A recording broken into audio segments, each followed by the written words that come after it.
Hello, everyone. Welcome to this lesson.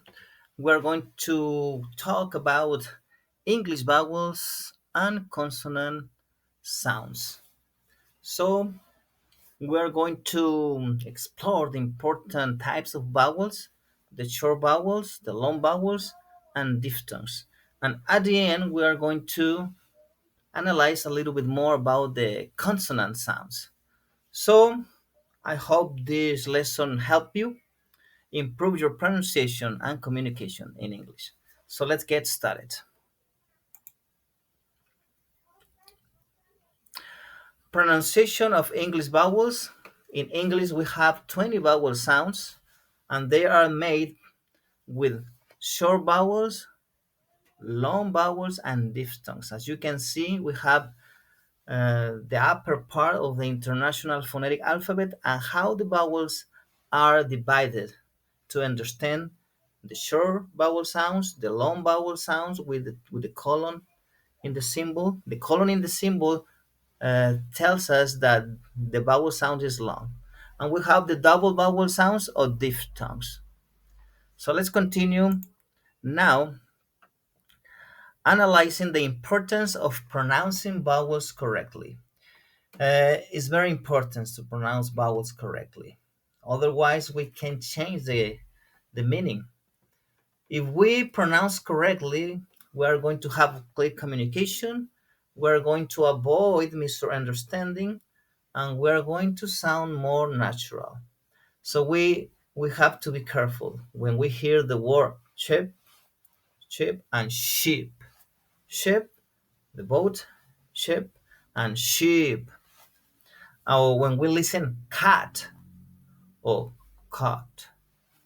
Or when we listen hat, no, the hat, or the little house, no, hot, or hot.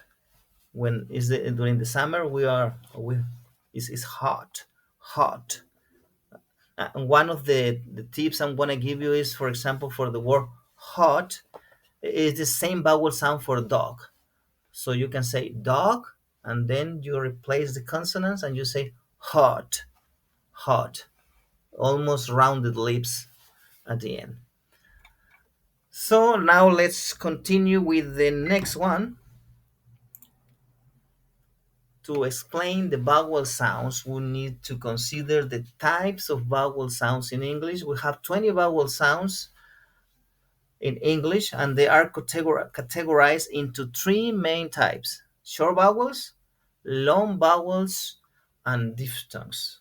And each type has distinct pronunciation characteristics. So the short vowels, as the name says, no, very short vowel sounds. We have seven short vowel sounds, and we have five long vowel sounds. And as I said before, when you see in the International Phonetic Alphabet this like a colon next to the symbol, next to the vowel, it means that that vowel sound is long. It's a tip I'm gonna give you today. And we have eight diphthongs in English. When one vowel glide to another vowel sound, no? As you can see here in the image, we have eight. I as in time, ow as in cow, a as in face, ea as in hair, and we have the oi sound as in boy, ie as in here, ear as in here, and o as in window, and ua as in tourist. And now we have two activities. Let's go to the first activity. For this activity, the students need to identify if the vowel sound is short, long, or diphthong.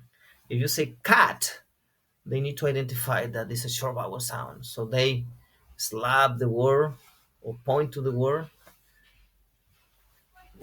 to identify the word. Then blue, and they shout, this is a long sound, it's a long sound. Face, and you listen to different students. You may divide the group into teams. Face or time. Oh, it's a diphthong sound. Or sheep, long vowel sound. Car. Oh, this is a long vowel sound. And hat. You divide the group, the class into teams, and they compete to get the points.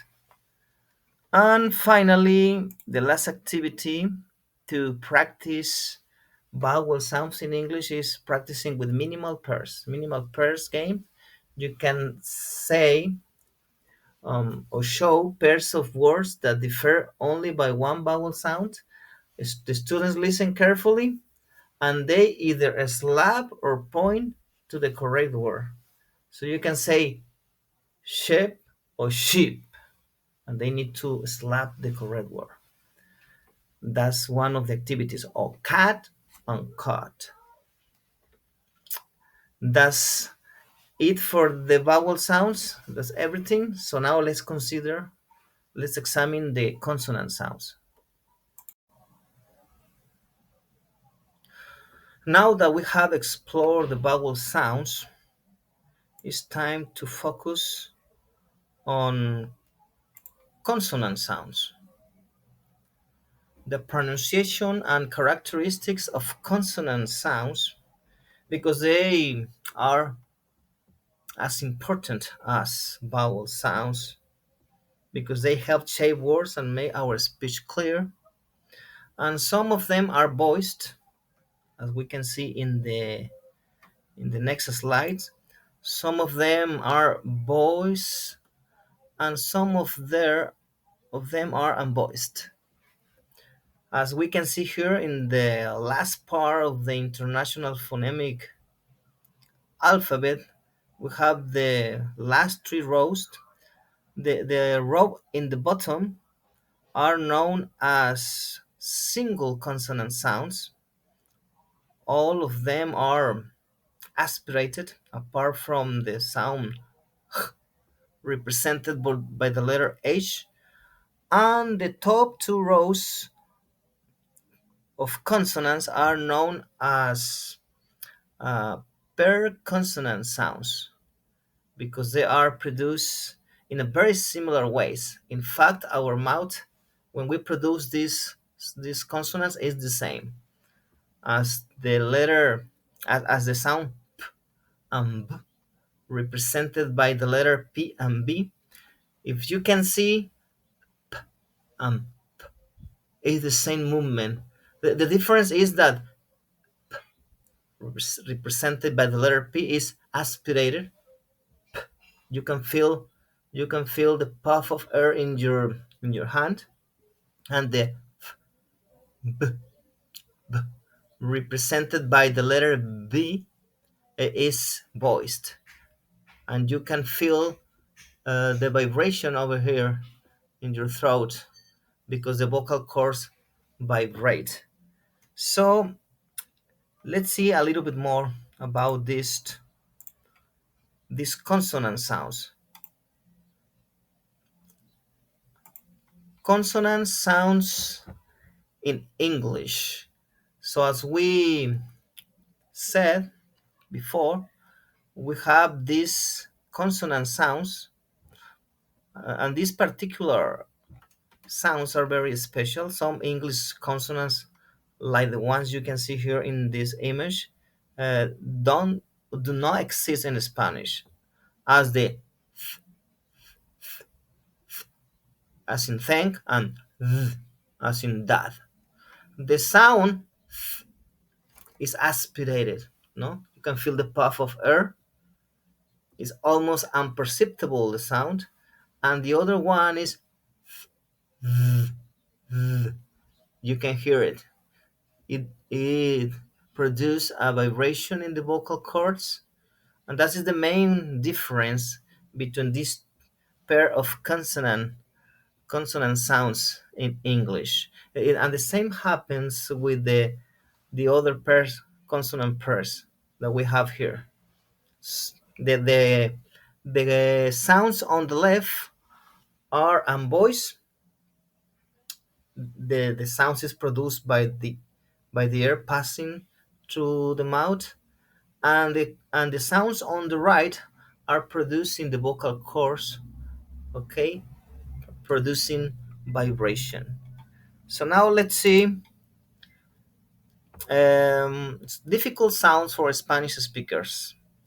And we already talked about these sounds. The sound as in thank is unvoiced. You feel the puff of air in your hand, and the other one, the same shape of your mouth, but the vibration is over here, and you can hear it. Is this sound is stronger, as in that. Okay, these are one of the most difficult sounds in English, especially for Spanish speakers. So now the other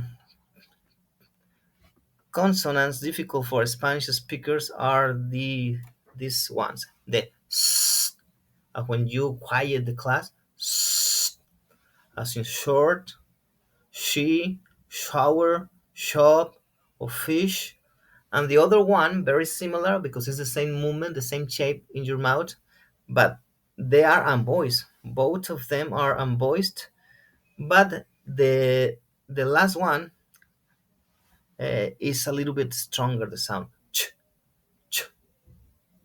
The first one is s, and the second one is ch, as in chair, as in chip, cheese, chair, and watch.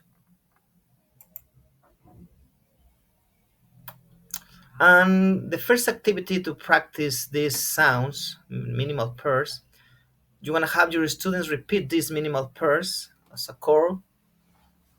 So let's do it.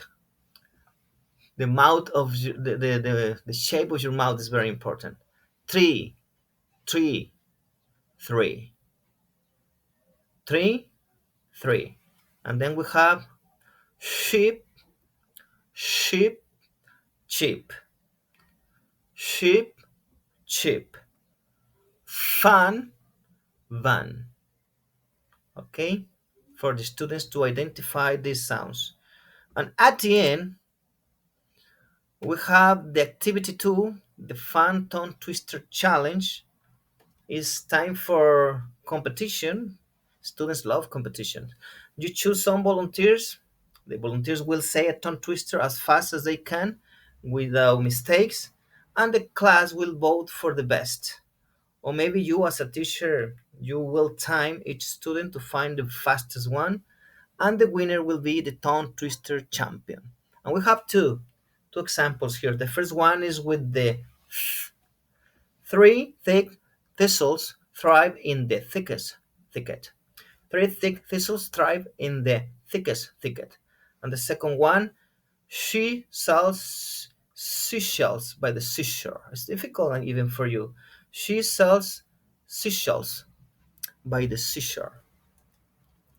Let's find the champion in your class with these tongue twisters.